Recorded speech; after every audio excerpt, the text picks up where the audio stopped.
Hello everybody, welcome to the Wonky Angle, where I talk about electronic music, both new and old. And today I'm talking about the new album from Björk, Fossora. Björk, producer, singer, songwriter, the art pop and experimental legend herself, who needs no introduction to my usual audience, I would hope so. Her music may cross lots of different genres and doesn't always unequivocally fall under the electronic umbrella, but I feel like she is very important to the world of electronic music and a fundamental part of its development, especially from her breakout in the 90s onwards, and all her direct collaborations with so many artists that fall within my usual review territory. And I presume pretty much everyone who listens to the kind of music that I enjoy listening to is probably a fan of hers to some degree. Regardless of how much you connect to her stuff or not, she is undoubtedly one of the most interesting artists working in any genre. The easy low-hanging joke of her being a literal alien from outer space, well a bit played out, is as prevalent as it is for good reason. She worked hard to build that specific image for herself, as you can see there. Now, while I do love me some Björk as much as anyone else, I'll admit that my connection with her work may not go as deep as maybe some other people. I only sat through her full discography for the first time back in 2017 when putting together my review for her last album, Utopia. Before that, my only other exposure to her was hearing Homogenic like once in high school, and her guest appearances on 808 State's XL and Plaid's Not for Threes. Mostly her work with 808 State that goes back the furthest with me. And I'll also freely admit that I haven't really come back to any of her albums all that frequently since doing my marathon on her years ago, which I really should. Honestly, though, I'm not especially proud of that old video I did on her, primarily because I had briefly been confused by some press releases and contemporary reviews I was reading through at the time that undersold how much production work she does on her own, and would word it like, oh, Debut is just produced by Nelly Hooper, Homogenic was just produced by Mark Bell, or Volnicura and Utopia were just produced by Arca. I mean, they did collaborate with her. Those particular examples are probably the most closely she's worked with other producers. And she does tend to have fairly long credits lists, usually with extra sound engineers and producers and musicians, people adding finishing touches, players and full orchestras she works with, etc. But she still does the vast majority of the production work herself. And some of my wording in the old video made it sound like I was implying she was no more than the voice, the face, and the image. I mean, even if that were true, she'd still command my respect for how unique her actual vocals and presentation are, but no, she's a fantastic producer as well, and absolutely needed to be credited for that, perhaps even more so for that. It is really something for an artist of her level of success and critical acclaim to still feel so universally deserved without ever feeling properly mainstream. But the other reason I'm not as crazy about that old video is because I just tend to find a lot of my writing from that era to be way more surface level than I would be satisfied with nowadays. Even if I didn't get nearly as much backlash for it as I usually would have back then, thanks to my mostly being positive on all her stuff and my criticisms mostly falling in line with everyone else's at the time, I'm sure if my takes were less favorable, then people would have really come down on me hard. That video sometimes gives me similar vibes to when I used to cover Audiker back in my earlier days and go off on how inhuman they are. Even if I never go that far in that video, it's just not that great. I also didn't feel like I'd fully formed thoughts on most of her projects outside of Utopia itself back when I covered that, so I decided I'm gonna go back and re-listen to all her old albums to refamiliarize myself and maybe deliver some less half-baked opinions. It's been 5 years, my thoughts have marginally evolved a bit. I'd prefer to have a video on her work that isn't totally rushed together, so here's my thoughts on her discography so far. Okay, now this one I never needed help getting into. I loved all of it immediately from the first time I heard it. It is still her most normal album that was most easily accessible to a wider audience, relying on a lot of 90s dance cliches that were trendy at the time. And if you saw this as one of her weakest efforts for underselling her true capabilities, in the same way that most people I seem to run into these days call Incunabula the worst Audiker album, I would get it. But I did mention how her work with 808 State was my first exposure to her, so, like, the fact that this is basically more of that means that overwhelming 90s-ness could immediately hit some nostalgia buttons and was only a good thing for me. And it's not like most of the flares that make her sound so unique aren't already here from the get-go. Back in my Utopia review, I described this as a more creative and out-there companion to the kind of stuff Opus 3 were doing around the time, and yeah, I think that observation stands, so yeah, maybe not an indicative look at her overall body of work, but still an excellent album. This one is pretty much an all-around refinement on what she did on debut, more unique instrumentally and musically, more cohesive and well-crafted and varied, less of a product of its time, both seeing her taking more direct control over her sound, but also bringing in more varied guests behind the scenes like Graham Massey and Tricky and Talvin Singe, among others. I pretty much never see anything unfavorable expressed towards this one these days. Seems to be remembered like her Amber, two debuts in Cunabula. Though, also like Amber, personal enjoyment-wise, this is still a step down for me in a somewhat unspecific way. I mean, it's still really solid, and I do feel like I was able to get into it more now than I could 5 years ago. I feel like there was more of a coherent arc here that I didn't pick up on before, and a cut like It's Oh So Quiet was easier to get into when I actually saw it coming. Back in 2017, I thought this album was really scattershot and thought, what the fuck is this Broadway shit doing here? I did come around on that cut, but I'm not sure if I fully love this album as a whole. It kind of strikes me as like a transitional effort that carries less of the joyful and innocent energy that debut had, but also not as much of a big daring event as what's to come. It's an album that I like more for specific individual moments than for the full package. Now this is, of course, where she revealed her true power level. I remember thinking this album was fine when I first heard it in high school, but every time I've put it on since, it got more and more impressive by several leaps and bounds. The dramatic stakes are way higher, the intensity is cranked up to 11 with all the grand orchestrations and edgy, occasionally noise-heavy electronic elements. Even in all the more peaceful moments, there's this much darker sense of coldness to everything that just leaves you feeling like, damn, you do not fuck with Björk. Cold take, but it is probably my favorite of hers. Which does mean that this one is not my favorite anymore, as I initially said it was in 2017. It has shrunk on me a bit on my most recent revisit, although I do still pretty much agree with the hype for this one too. I think the fact that I've openly come out as asexual in the last couple of years might have something to do with this album not connecting as deeply with me. This is one of the most sensual albums of all time, and I tend to find any, physical intimacy or emulation of it to be a little bit of a personal turn-off. But even with that in mind, the variety in sound design and instrumentation and the production quality is on such a ridiculously high level that it still sits comfortably within great territory regardless. The warm orchestral elements combined with all the micro-detailed IDM beats and synths, the entire mix is so undeniably gorgeous that even the ace guy can't fully resist it. And this was the one that I marked as my least favorite of her albums 5 years ago, which, I wouldn't go that far anymore. I think it's grown on me a bit since then. I mean, how much you get into this pretty much comes down to how much you like the idea of it on paper. A borderline a cappella album built almost entirely out of human voices, sometimes digitally edited, sometimes unaccompanied, sometimes with lesser harmonies and beatboxers and throat singing. The idea is certainly executed to its fullest possible extent and has enough variety to keep me interested the whole time, and of course, there's obviously nothing else like it out there. It's just always been more of an album that I respect from a distance than one that, gets a visceral reaction out of me. It's cool, just not one of my favorites. Now, this is the one that most people seem to pick as her weakest. And, I'm not really sure why. I think this one slaps. I mean, the horn sections all over this one can occasionally feel kind of compressed and TI-ish. The whole thing has a way more abrasive sound on average that I suppose is technically more commercial than her last couple of efforts, but is really just more clattering and noisy than anything. The kind of sound which might usually be a turnoff for me as well, but it wasn't. I found it a lot of fun. The whole thing went hard without ever feeling too overbearing. Maybe a cut like Declare Independence can be a bit much if I'm not in the right mood, but I still think the whole project is quite underrated. But speaking of underrated projects, I had no idea what to think about this one when I first heard it. It may very well be her single most abstract and obtuse project to date, and that should really be saying something. It's not her sonically densest, quite the opposite. Most of these compositions are very subtle, stripped back, and low-key, but even from first listen, I got the feeling that there was a lot more going on beneath the surface that needed extra time for me to familiarize myself with it.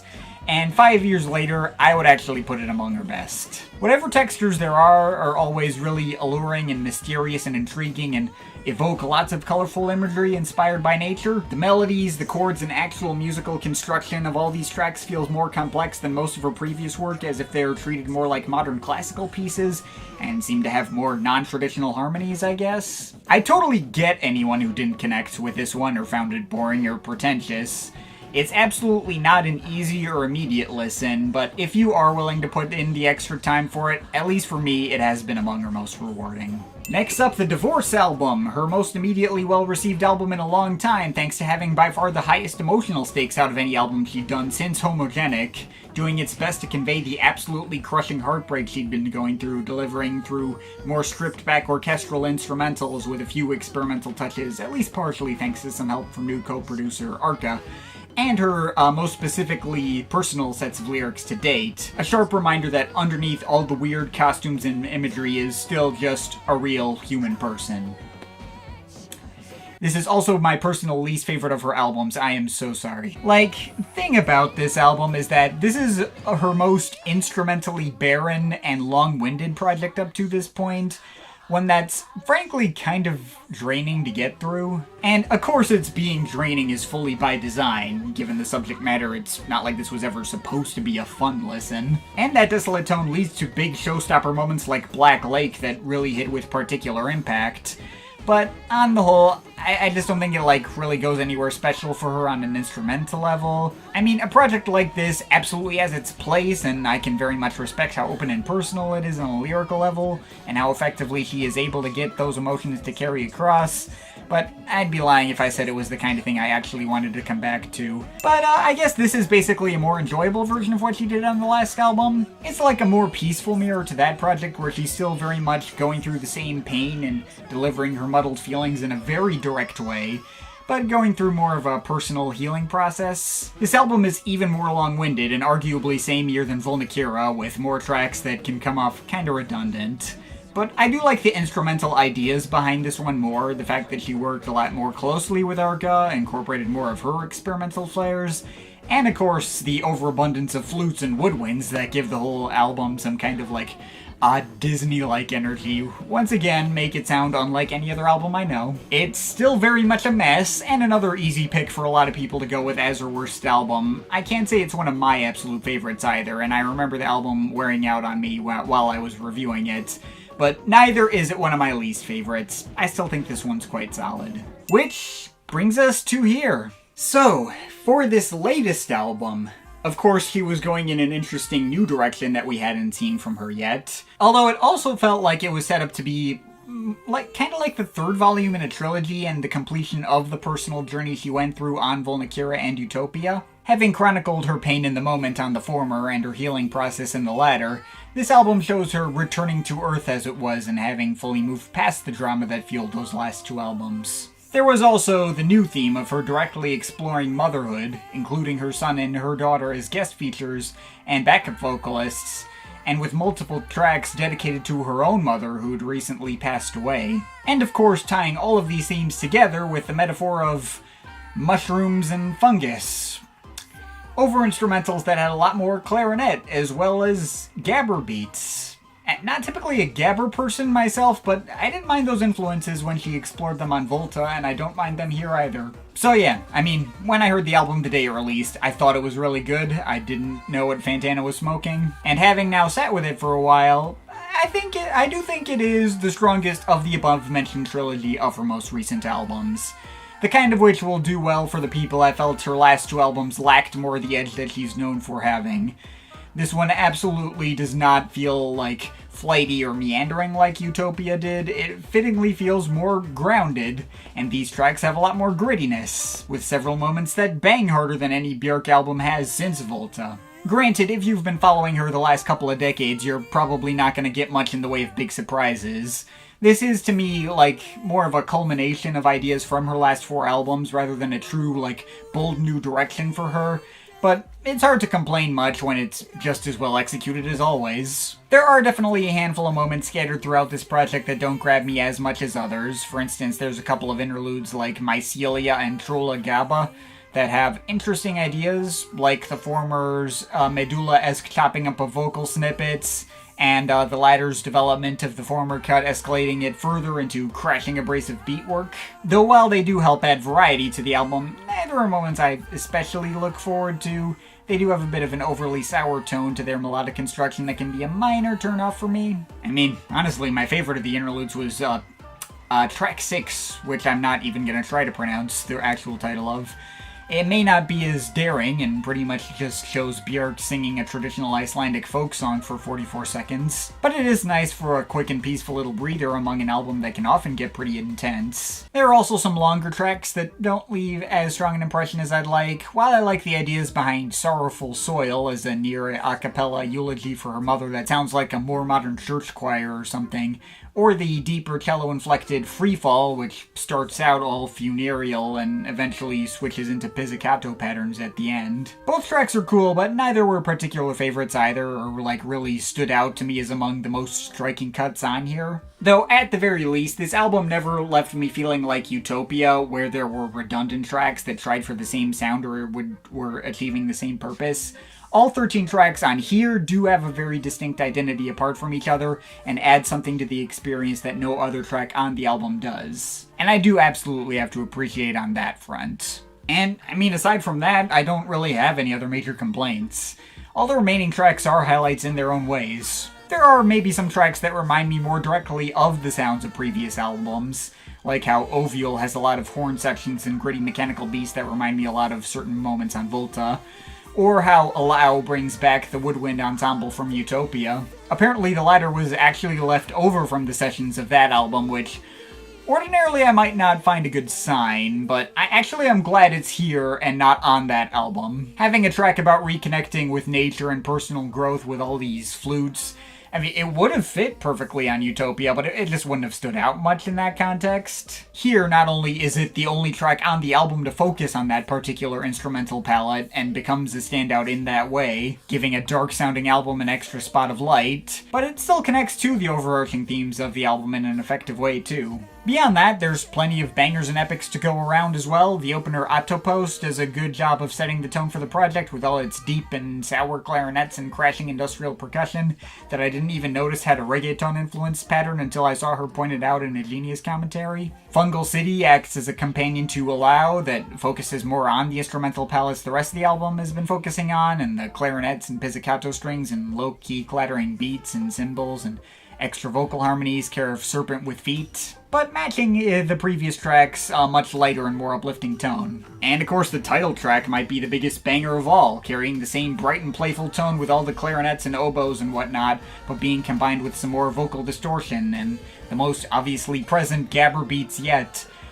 Once again, these particular kinds of blown out gabber kicks could very easily ruin a track for me in the hands of a less skilled producer.